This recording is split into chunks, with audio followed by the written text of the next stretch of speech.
ভারতের উত্তর পূর্ব রাজ্যগুলিতে বন্ধ হতে পারে ইন্টারনেট। প্রকল্প বন্ধ করার প্রস্তাব বাংলাদেশের রাজনৈতিক অস্থিতিশীলতা অব্যাহত, যা এবার প্রভাবিত করছে উত্তর পূর্ব ভারতের ইন্টারনেট পরিষেবাকে। সাম্প্রতিক মিডিয়া রিপোর্ট অনুযায়ী দেশের উত্তর পূর্বাঞ্চলীয় 7টি রাজ্যে ইন্টারনেট সরবরাহ করার একটি প্রকল্প বন্ধ করার প্রস্তাব দিয়েছে বাংলাদেশ। এই প্রকল্পটি ভারতী এয়ারটেলের মাধ্যমে আখাউড়া নামক স্থানে বাংলাদেশের মধ্য দিয়ে সিঙ্গাপুর থেকে ভারতে উচ্চগতির ইন্টারনেট সরবরাহ করে। জানা গিয়েছে, গত বছর 2 বাংলাদেশি কোম্পানি সামিট কমিউনিকেশন এবং ফাইবার হোম এই ইন্টারনেট সংযোগ সরবরাহের অনুমতির জন্য বাংলাদেশের টেলিযোগাযোগ কর্তৃপক্ষের কাছে আবেদন করেছিল। তারা ভারতে পরিষেবার সুবিধার্থে আখাউড়া সীমান্ত ব্যবহার করতে চেয়েছিল। প্রাথমিকভাবে বিআরটিসি এই পরিকল্পনার জন্য বাংলাদেশ টেলিযোগাযোগ মন্ত্রণালয়ের কাছে অনুমোদন চায়।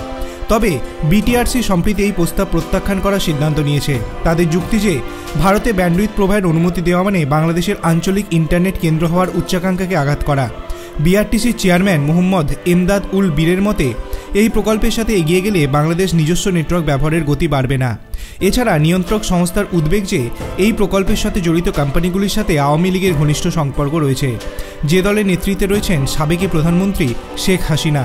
বর্তমানে ভারতের উত্তর পূর্ব অঞ্চলে সিঙ্গাপুরের সাথে সংযুক্ত বিশেষ সমুদ্রের তারের মাধ্যমে ইন্টারনেট সরবরাহ করা হচ্ছে। এটি অবস্থিত চেন্নাই শহরে। যে প্ল্যানটি স্থগিত রাখা হয়েছিল তার লক্ষ্য ছিল ইন্টারনেট ডেটা ভ্রমণের দূরত্ব কমানো। এই পরিবর্তন উত্তর পূর্বে ইন্টারনেটের নিয়ন্ত্রণকে আরও দ্রুত এবং আরও নির্ভরযোগ্য করে তুলবে।